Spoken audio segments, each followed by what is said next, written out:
Hello everyone, मैं हूं सायन और आप सभी लोगों का स्वागत है फिजिक्स विद सायन के एक नए वीडियो में।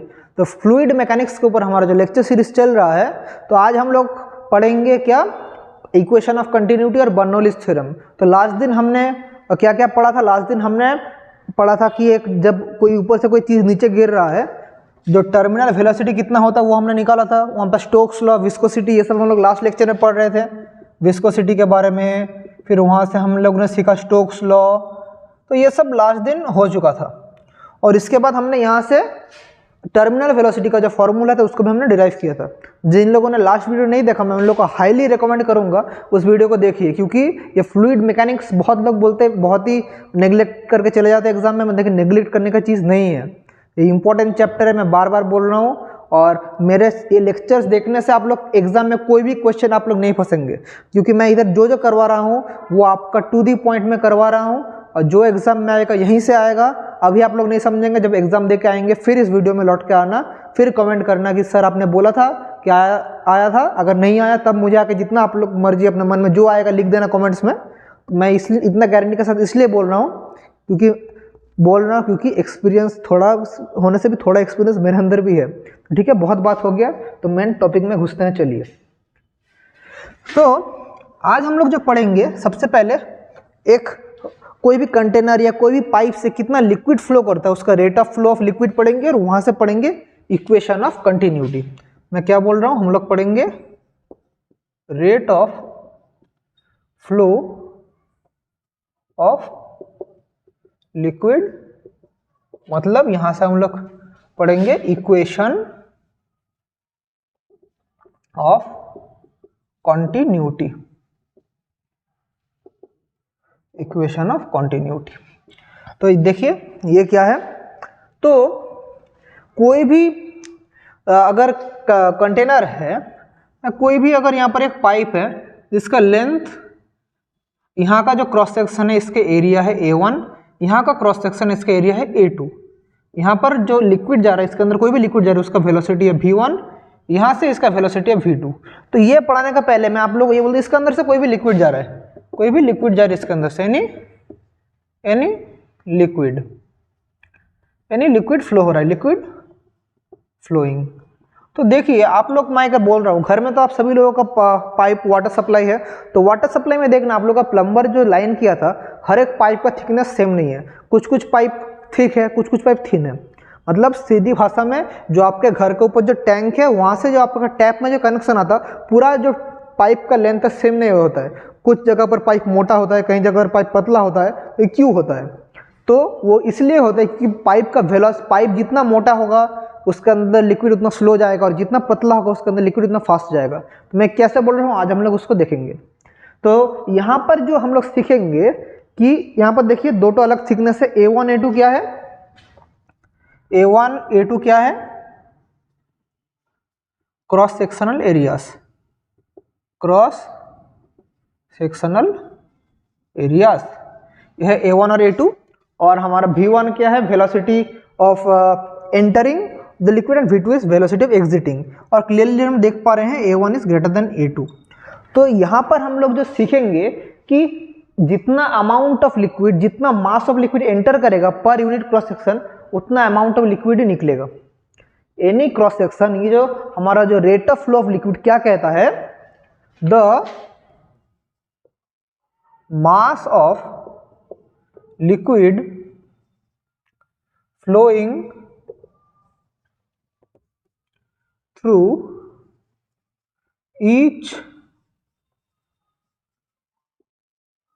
cross section, the mass of liquid flowing through each cross section of a container या पाइप, कुछ भी कह सकते हैं, of a container remains constant. अभी आप लोग बोलेंगे कुछ बुक में मास का जगह क्वांटिटी भी लिखा रहता है, कुछ जगह मास का जगह क्या लिखा रहता है, क्वांटिटी भी लिखा रहता है। मोर और लेस मीनिंग सेम ही है। तो यहाँ पर मतलब क्या है, देखिए मैं जो बोल रहा हूँ, चलिए जो लिक्विड जा रहा है उसका डेंसिटी मैं बोल दे रहा हूँ रो है, लिक्विड का डेंसिटी मैं बोल दे रहा हूँ रो है। और हम लोग डेंसिटी क्या जानते हैं, डेंसिटी मतलब मास बाय वॉल्यूम, डेंसिटी माने मास बाय वॉल्यूम। अभी देखिए कितना वेलोसिटी के साथ जा रहा है, v1 वेलोसिटी, तो यूनिट टाइम में कितना डिस्टेंस कवर करेगा v1। मैं क्या बोल रहा हूँ देखिए, किसी का अगर वेलोसिटी है v1 वेलोसिटी, तो यूनिट टाइम में कितना डिस्टेंस कवर करेगा, यूनिट टाइम में डिस्टेंस कितना कवर करेगा, डिस्टेंस कवर्ड करेगा कितना, v1। नहीं समझ पाए, देखिए कोई पार्टिकल अगर मैं बोल दे रहा हूँ 2 सेंटीमीटर पर सेकेंड स्पीड के साथ जा रहा है कोई भी पार्टिकल, तो 1 सेकेंड में कितना डिस्टेंस जाएगा, 2 centimetre, as clear as that. तो वही मैं बोल रहा हूँ, तो किसी का वेलोसिटी अगर v1 है तो यूनिट टाइम में कितना जाएगा, v1। तो मेरा जो मास एंटर कर रहा है, जो लिक्विड का मास एंटर कर रहा है, तो एंटरिंग लिक्विड का मास कितना होगा, मास ऑफ लिक्विड एंटरिंग क्या होगा, m1 क्या होगा, क्योंकि देखिए यहां से हमें क्या मिल रहा है, mass equals to density into volume, तो डेंसिटी इंटू वॉल्यूम v1। अभी वॉल्यूम का मतलब क्या है, वॉल्यूम का मतलब है cross section area into distance, volume का मतलब cross section area into distance. तो मैं लिख सकता हूँ रो क्रॉस सेक्शन एरिया क्या है a1, डिस्टेंस कितना ट्रैवल कर रहा है, मैं क्या बोला v1, ये कैपिटल V है और ये स्मॉल v है, कॉन्फ्यूज मत होइएगा। ये वाला v रिप्रेजेंट करता है वॉल्यूम, ये वाला v रिप्रेजेंट करता है वेलोसिटी। तो मास एंटरिंग मिल गया है m1 and mass of liquid exiting, m2 क्या है, रो v2। तो सिमिलर लॉजिक के साथ हमें क्या मिलेगा, सिमिलर लॉजिक के साथ हमें मिलेगा रो a2 v2, ये है वॉल्यूम एग्जिटिंग और ये है velocity of the exiting liquid, और हमें क्लियरली लिख रहा है a1 ग्रेटर देन a2। तो हमें क्या पता है, अगर इस फॉर्मूला में मैं बिठाऊं कि हमेशा unit cross section unit time में हमारा वेलोसिटी मास जो फ्लो करेगा कांस्टेंट है, तो हम लोग क्लियरली कह सकते हैं m1 इक्वल्स टू m2, यानी रो a1 v1 equals to row a2 v2, ये हम लोग कह सकते हैं। कोई भी डाउट नहीं, किसी को कोई प्रॉब्लम होगा तो कमेंट करना। तो रो कैंसिल, तो क्या मिल रहा है, a1 v1 equals to a2 v2। तो हम यहाँ से क्या कह सकते हैं, हम यहाँ से एक चीज़ कह सकते हैं कि v इंटू ए, ये मल्टीप्लिकेशन हमेशा कांस्टेंट रहेगा, और यहाँ से हमें एक चीज़ मिल जा रहा है कि v inversely proportional to 1/a, या v inversely proportional to a, मतलब velocity is inversely proportional to area. मतलब हमारा पाइप जितना थिक होगा, जितना उसका एरिया होगा उतना ही लेस क्या होगा, उसका वेलोसिटी होगा, और पाइप का एरिया जितना कम होगा वेलोसिटी उतना हाई होगा। इसको बोला जाता है इक्वेशन, इसको इन दोनों चीज़ों को ही बोला जाता है इक्वेशन ऑफ कॉन्टिन्यूटी। इसको बोला जाता है equation of continuity. Equation of continuity का फॉर्मूला है कुछ ये। तो इसका सिंपल एप्लीकेशन है v इंटू आवर्स कॉन्स्टेंट। तो मतलब मैं क्या बोल रहा हूँ, देखिए अगर यहाँ कोई भी पाइप यहाँ पर है, यहाँ से पाइप यहाँ पर छोटा हो रहा है, तो यहाँ पर जितना वेलोसिटी से आएगा यहाँ पर उतना ज़्यादा वेलोसिटी से निकलेगा। मैं क्या बोल रहा हूँ, पाइप का थिकनेस जितना कम हो जाएगा वेलोसिटी उतना बढ़ जाएगा। इसलिए जब टैंक से पाइप निकलता है तो मोटा रहता है, लेकिन टैप के पास पाइप पतला हो जाता है, इसलिए टैप से पानी स्पीड में गिरता है। एक प्रॉब्लम कर रहा था, वो समझ पाएंगे। एक क्वेश्चन आप लोग अगर कराऊँ यहाँ से इजीली समझ पाएंगे। तो चलिए एक क्वेश्चन कराता हूँ, बोल रहा हूँ एक क्वेश्चन। चलिए, if water enters A pipe of cross sectional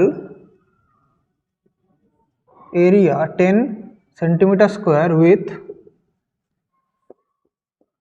velocity 20 centimeter per second, then at what speed, question समझिए, then at what velocity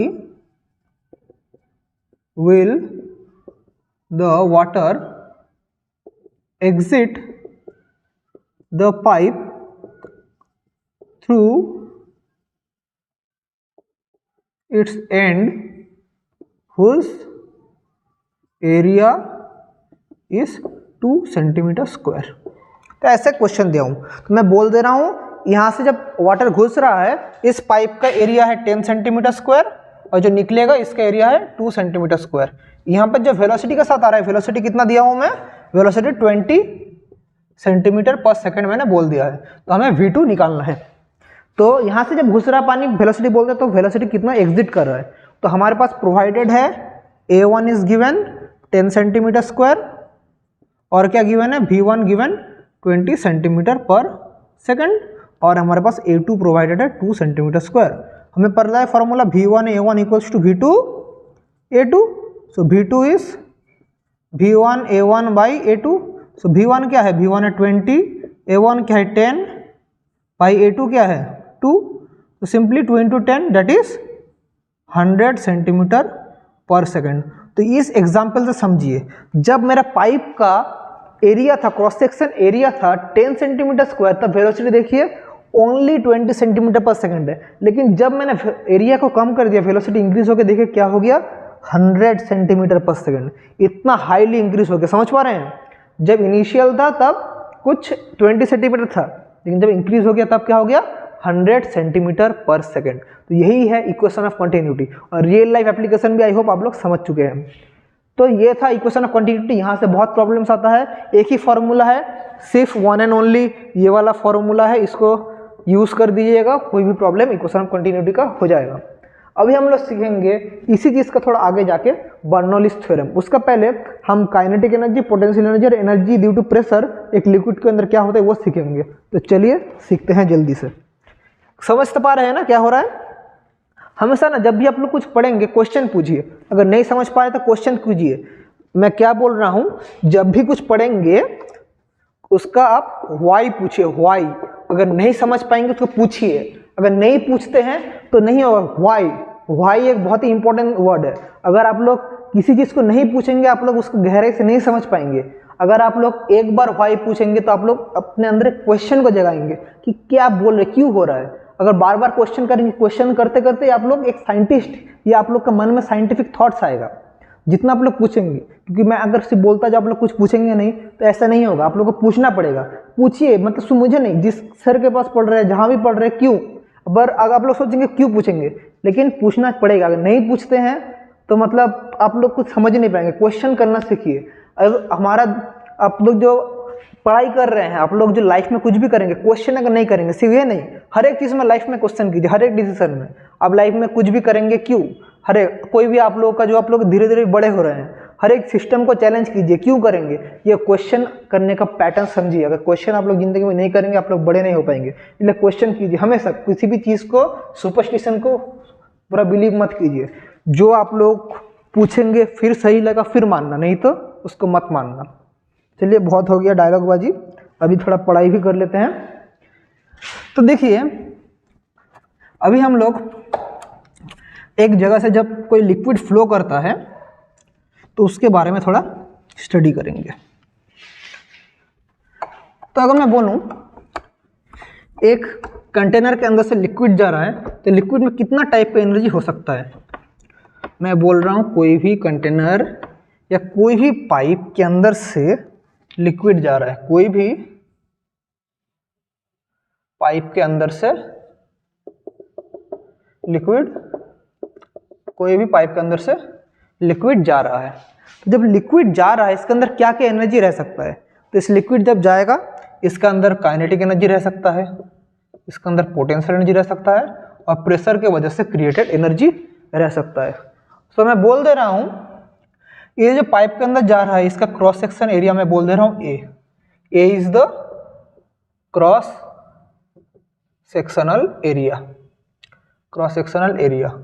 और जो वेलोसिटी के साथ जा रहा है इसके अंदर जो वाटर जो वेलोसिटी के साथ जा रहा है उसको मैं बोल दे रहा हूं v। और जितना मास ऑफ वाटर इसका प्रेजेंट है उसको मैं बोल दे रहा हूं m mass of water present.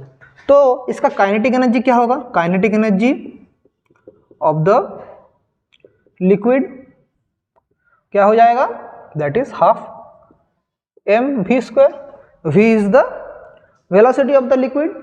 और अगर मैं इसी को थोड़ा और एक आगे स्टेप में लेके जाऊं, kinetic energy per unit volume अगर निकालूं तो therefore kinetic energy per unit volume क्या होगा बच्चों, तो half M V square by capital V, और ये एम बाई वी को ही बोला जाता है rho, that is half rho V square, half rho V square kinetic energy per unit volume. तो similarly potential energy of the liquid क्या होगा, M G H. तो potential energy per unit volume क्या होगा बच्चों, potential energy per volume, so M G H by V that is rho G H, that is rho G H. तो potential energy M G H हो रहा है, H क्या है, the height of the liquid, और M है mass, G है acceleration due to gravity, तो potential energy per unit volume मिल गया। और प्रेशर एनर्जी क्या है, और हमारा प्रेशर एनर्जी और एनर्जी ड्यू टू प्रेशर, तो प्रेशर एनर्जी क्या है, तो सबसे पहले इसको बोलने से पहले हम आप लोग बोलिए प्रेशर मतलब क्या है। प्रेशर मतलब फोर्स बाय एरिया, प्रेशर मतलब फोर्स बाय एरिया। तो यहाँ से हमें क्या मिलेगा, फोर्स मतलब प्रेशर इनटू एरिया, हमें ये मिलेगा फोर्स मतलब प्रेशर इनटू एरिया। और वर्क डन मतलब क्या है, वर्क डन मतलब force into displacement, F into H, कितना दूर जा रहा है, तो इसको मैं लिख सकता हूँ पी, एफ का जगह इसको पुट करूँ तो पी ए एच, और एरिया इंटू हाइट मतलब क्या, एरिया इंटू हाइट मतलब वॉल्यूम, तो प्रेशर एनर्जी को मैं क्या लिख सकता हूँ, पी वी। तो ऐसे हम लोग प्रेशर एनर्जी इंटू प्रेशर क्या है, पी वी, यहाँ पर वी क्या है, वॉल्यूम, पी इंटू वी। ये कैपिटल वी मतलब वॉल्यूम, कैपिटल वी मतलब वॉल्यूम, स्मॉल वी मतलब वेलोसिटी। तो प्रेशर एनर्जी क्या होगा, पी वी। मैं फिर से बोल दे रहा हूँ, नहीं समझ पा रहे हैं, प्रेशर मतलब फोर्स बाई एरिया, तो force equals to pressure into area, तो work done equals to force into displacement, तो फोर्स इंटू हाइट, तो फोर्स का जगह मैंने ये वाला वैल्यू बिठा दिया, प्रेशर इंटू एरिया और एच, और एरिया इंटू हाइट मतलब क्या है, वॉल्यूम, एरिया इंटू हाइट मतलब वॉल्यूम। तो हमें ये मिल गया है।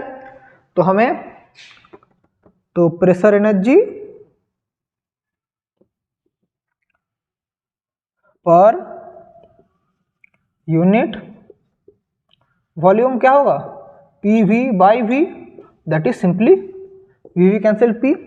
तो देखिए तीन चीज हमें जो चाहिए यहां से मिल गया, kinetic energy per unit volume, potential energy per unit volume और pressure energy per unit volume.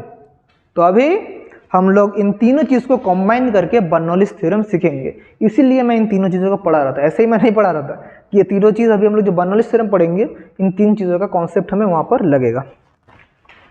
तो चलिए देख लेते हैं। तो यहां पर देखिए हम लोग क्या सीख रहे हैं अभी, बर्नौलीज थ्योरम। तो चलिए देख लेते हैं।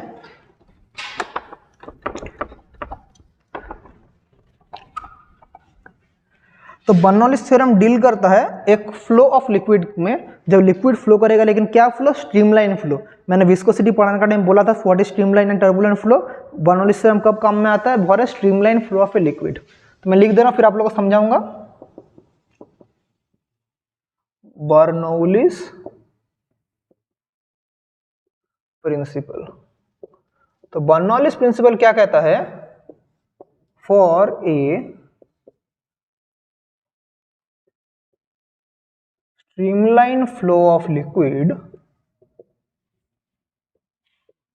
for a streamline flow of liquid, the sum of its kinetic energy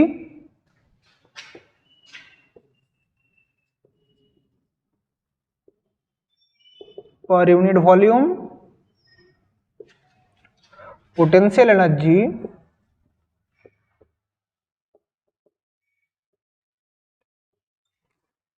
per unit volume,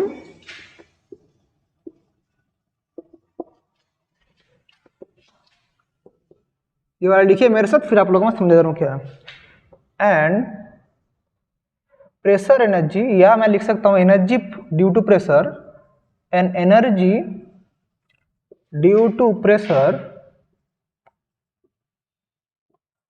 पर यूनिट वॉल्यूम रिमेन्स कांस्टेंट। मैं क्या बोल रहा हूं समझे, तो एक streamline flow liquid, the kinetic energy per unit volume तो kinetic energy per unit volume मतलब क्या, हाफ रो वी स्क्वायर, अभी मैंने इसको निकाला। उसके बाद क्या है potential energy per unit volume, वो क्या है rho G H plus energy due to pressure per unit volume that is P. इन तीनों का समेशन क्या हो जाएगा, कांस्टेंट, इन तीनों का summation constant. This is the mathematical form of the Bernoulli's principle, mathematical form of the Bernoulli's principle. इसको मैं मॉडिफाई करके ऐसे भी लिख सकता हूँ। इसका मतलब क्या है, मैं अगर रो को डिवाइड कर दूँ और जी से कर दूँ तो we square by 2g plus क्या हो जाएगा, यहाँ पर g से डिवाइड कर रहा हूँ सिर्फ h रहेगा, plus p by rho G equals to constant, ये वाला आएगा। Okay, got my point. तो इसको बोला जाता है वेलोसिटी हेड, इसको बोला जाता है, जो h को बोला जाता है, अच्छा समझिए, h को बोला जाता है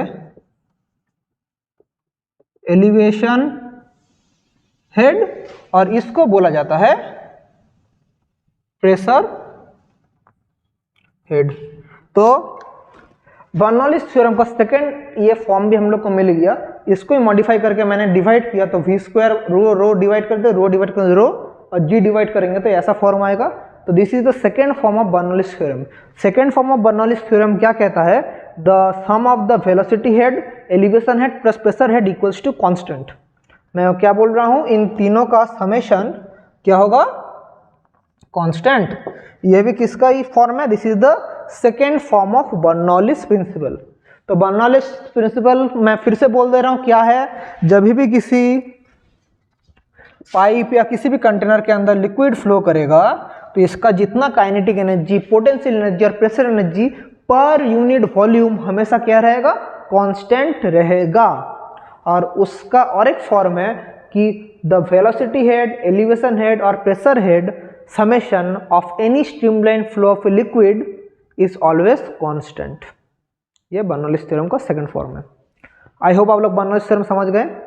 तो इसका मतलब ही ये है, इसका मतलब ही ये है कि half rho v1 square plus rho gh1 plus p1 equals to half rho v2 square plus rho gh2 plus p2। इसका मतलब ही यही है, समझे। तो यहाँ पर कुछ स्पेशल केस आ सकता है बर्नौलिस थ्योरम में, दो तीन तो स्पेशल केस आएगा। तो सबसे पहला केस वन क्या होगा यहाँ पर, मैं क्या बोल रहा हूँ समझिए। तो केस वन यहाँ पर यही होगा कि दोनों अगर सेम हॉरिजॉन्टल लेवल में हैं तो कुछ special case, case one both liquids at same horizontal level, यानी इसका मतलब क्या है, H1 इक्वल्स टू H2। अगर H1 इक्वल्स टू H2 रहा फिर क्या होगा, तो देखिए, तो half rho v1 square plus equals to, मैं H बोल दे रहा हूँ से, plus rho GH plus P1 equals to half rho v2 square plus rho GH plus P2, ये होगा। तो दोनों साइड से रो GH कैंसिल हो जाएगा, तो क्या मिलेगा, half rho v1 square minus v2 square equals to p2 minus p1। तो ये एक तो केस आएगा जब दोनों सेम हॉरिजॉन्टल लेवल में रहेगा, तो दिस बोथ साइड से कैंसिल आउट हो जाएगा, ये एक तो फॉर्म।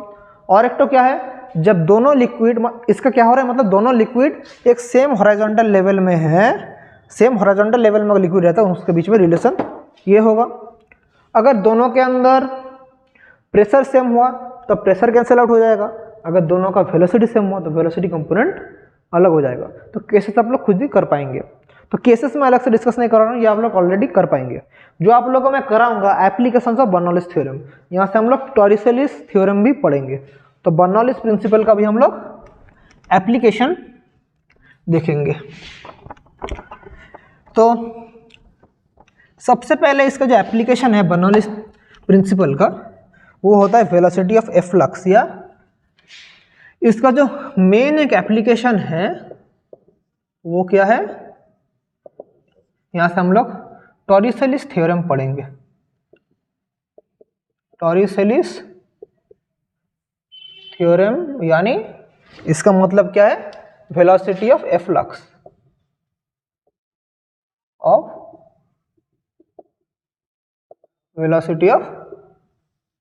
एफ्लक्स। यानी देखिए क्या है, एक कंटेनर के अंदर लिक्विड है और यहाँ पर एक छोटा सा होल है। तो यहाँ पर मैं बोल दे रहा हूँ कोई लिक्विड है, एनी लिक्विड, वाटर ही बोलना, चलिए वाटर ही है। तो यहाँ पर होल है तो यहाँ से वाटर गिरना शुरू हो जाएगा। तो जो गिरेगा इसका वेलोसिटी कितना होगा वो हम लोग निकालेंगे by the application of what, by the application of Bernoulli's principle. और इसी को जो निकालेंगे, इस जो फॉर्मूला में मिलेगा उसी को बोलेंगे टॉरिसेलिस थ्योरम। तो देखिए क्या है, तो मैं बोल दे रहा हूँ यह है एट डेप्थ h, तो यहाँ पर जो लिक्विड है उसका डेंसिटी है रो, यहाँ पर जो निकल रहा है वेलोसिटी मैं बोल दे रहा हूँ v वेलोसिटी के साथ ये लिक्विड निकल रहा है, विद वेलोसिटी v के साथ निकल रहा है। तो आस्ते आस्ते यहाँ पर करेगा। तो यहाँ पर अगर मैं बर्नौलीज थ्योरम लगाऊँ, यहाँ पर एक पॉइंट मैं बोल दे रहा हूँ, ये पॉइंट A, ये पॉइंट है मैं बोल दे रहा हूँ B। तो दोनों पॉइंट A और B में अगर बर्नौलीज थ्योरम लगाऊँ मैं, by applying Bernoulli's principle at points A and B, हम लोग कह सकते हैं क्या बर्नौलीज थ्योरम क्या है, the sum of kinetic energy, potential energy and energy pressure per unit volume is constant. तो काइनेटिक एनर्जी सबसे पहले half rho v square plus v1 square plus rho G H क्या प्लस उसका क्या energy due to pressure plus P1 equals to half rho v2 square plus rho G H2, चलिए रो to H2 plus P2। ठीक है, ये एक expression आ रहा है। अभी देखिए यहाँ पर क्या क्या चीज़ हम लोग यहाँ पर चेंज करेंगे। तो इनिशियली देखिए जब यहाँ से लिक्विड गिर रहा है इसका एक वेलोसिटी v है, लेकिन जब यहाँ से बहुत ही धीरे धीरे नीचे आ रहा है तो मैं ऐसे इनिशियली मैं कह सकता हूँ कि v1 नियरली इक्वल्स टू 0 में कह सकता हूँ, क्योंकि बहुत आस्ते आस्ते नीचे डिक्रीज हो रहा है। तो इसका वेलोसिटी जो v1 है वो नियरली इक्वल्स टू 0, और ये जो v2 है, तो v2 क्या है, v2 तो मैं बोल दे रहा हूँ क्या है v2 इज v। तो मैं यहाँ से एक चीज़ तो मिल गया कि ये पार्ट हमारा 0 हो गया, और यहाँ पर equals to half rho v square हो चुका है। अभी रो जी एच क्या है, रो जी एच, तो रो जी एच को हम लोग रो जी एच के फॉर्म में रखते हैं, चलिए, क्योंकि हाइट h मैं बोला हूँ और प्रेशर है P1, यहाँ का प्रेशर है P2, वहाँ पर प्रेशर है P1, यहाँ का प्रेशर है P2। तो देखिए क्या क्या प्रॉब्लम हो रहा है, तो इसको मैं रख रहा हूँ, चलिए इसको P1 इसको रखिए, और यहाँ पर देखिए रो जी H2। तो यहाँ पर हाइट, इसके लिए हाइट क्या है, नेग्लिजिबल है, तो मैं H2 को कह सकता हूँ, नियर इक्वल टू 0, क्योंकि इतना डेप्थ में तो मिल गया, तो ये क्या हो गया 0। तो देखिए और क्या बचा रहेगा, यहाँ का P2, यहाँ का P1, P2 और P1 ये बचा रह गया। तो कैसे करेंगे, बहुत बड़ा क्वेश्चन है, कैसे करेंगे। तो यहाँ पर प्रेशर है मेरा P1, यहाँ का प्रेशर है P2। जब मैंने आप लोग को प्रेशर पढ़ाया था, जब प्रेशर पढ़ाया था वहाँ पर मैंने क्या पढ़ा था याद है, कि P equals to P0 plus rho G H. एक कंडीशन आप लोगों को मैंने पढ़ाया था कि डेप्थ के साथ प्रेशर इंक्रीज होता है, वो वाला फॉर्मूला मैंने दिखाया था। तो यहाँ पर अगर P0 तो नहीं, यहाँ का प्रेशर मैं बोल दे रहा हूँ क्या है P1, तो मैं यहाँ पर एक चीज़ कह सकता हूँ, यहाँ पर मैं एक चीज़ कह सकता हूँ, क्या कह सकता हूँ कि मेरा यहाँ पर एक्सटर्नल एयर प्रेशर को मैं नेग्लेक्ट कर रहा हूँ, एक्सटर्नल एयर प्रेशर को मैं नेग्लेक्ट कर रहा हूँ। ये एक फॉर्मूला हमें पता था, इसके बारे में छोड़िए, ये एक फॉर्मूला हमें पता था। लेकिन यहाँ पर मैं एक चीज़ देख रहा हूँ, P1 P2 दोनों डेप्थ में है P0 के एयर प्रेशर के लिए, तो मैं P1 इक्वल्स टू ये कह सकता हूँ, P2 इक्वल्स टू मैं नियरली इक्वल्स टू ये कह सकता हूँ। अभी आप लोगों के मन में बहुतों का क्वेश्चन आएगा कि सर डेप्थ के साथ तो प्रेशर इंक्रीज करता है, तो आपने दोनों को सेम टू सेम कैसे कर लिया। तो यहाँ पर मैंने इसीलिए किया, मैं यहाँ पर एक आइडियल कंडीशन में बारे में बोल रहा हूँ, कोई भी मैं यहाँ पर रियल केस नहीं आइडियल केस में कर रहा हूँ, तो मैं ये कंसिडर नहीं करूँगा।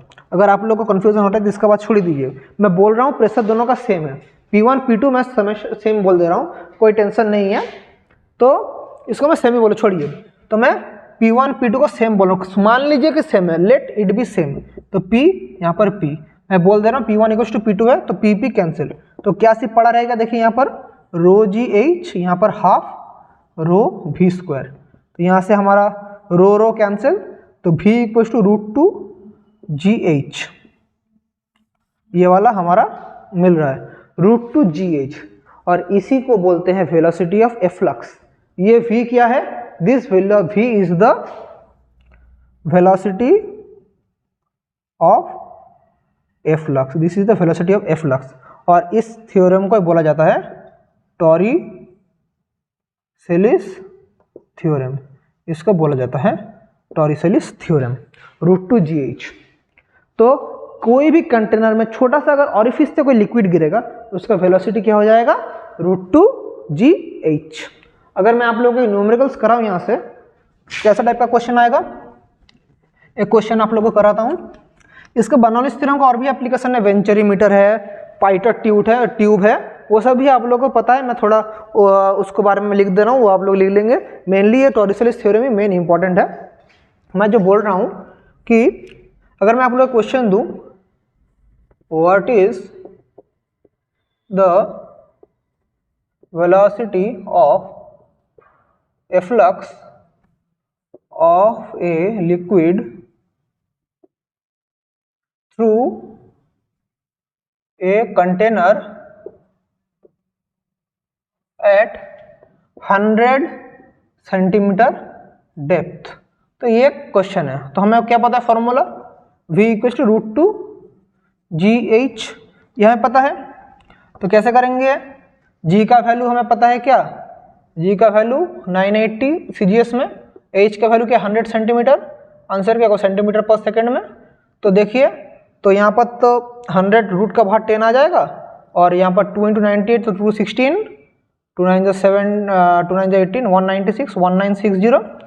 तो 196 कब होता है? 16 × 16 216 होता है। 14 × 14 शायद 196 होता है। आप लोग बोलेंगे क्या सर है, इसको पता भी नहीं, तो देख लेता हूँ हम लोग। हाँ 196। तो चलिए, तो 10 × 14 √10 या 140 √10 सेंटीमीटर पर सेकेंड, 140 √10 सेंटीमीटर पर second. This is the required velocity of efflux. तो आई होप आप लोग समझ पा रहे हैं कैसे बर्नौलीज थ्योरम का हम लोग एप्लीकेशन कर रहे हैं। इसके अलावा बर्नौलीज प्रिंसिपल का और 2 एप्लीकेशन है, एक है वेंचरीमीटर और एप्लीकेशन क्या है number 2, venturimeter, and another is pitot tube. तो ये दोनों का सिर्फ नाम जानने से होगा। वेंचरीमीटर यूज होता है rate of flow of liquid through A pipe. इसका कुछ ऐसा टाइप का अरेंजमेंट रहता है, ऊपर से ऐसा करके ऐसा कुछ ऐसा अरेंजमेंट रहता है वेंचरीमीटर का। ये क्या मेजर करता है? Rate of flow of liquid measure करता है वेंचरीमीटर। ये सब कुछ बेसिक चीज़ें, उतना क्वेश्चन आता भी नहीं। मेनली यहाँ से क्वेश्चन आता है, बर्नौलीज थ्योरम आता है। तो आज का क्लास हम लोग यहीं तक रखेंगे। जो आप लोग यहाँ पढ़ने में आप लोग को कन्फ्यूज़न हुआ है, कहीं पर आप लोग अगर फंस गए, तो मैं हमेशा अवेलेबल हूँ। आप लोग कभी भी मुझे पूछ सकते हैं, मैं हमेशा अवेलेबल हूँ आप सभी के लिए। तो जो भी आप लोग प्रॉब्लम फंसेंगे, मुझे आप लोग कभी भी क्वेश्चन पूछ सकते हैं। तो आज का क्लास यहीं तक रखते हैं। मन लगा के पढ़ाई कीजिए और थैंक यू।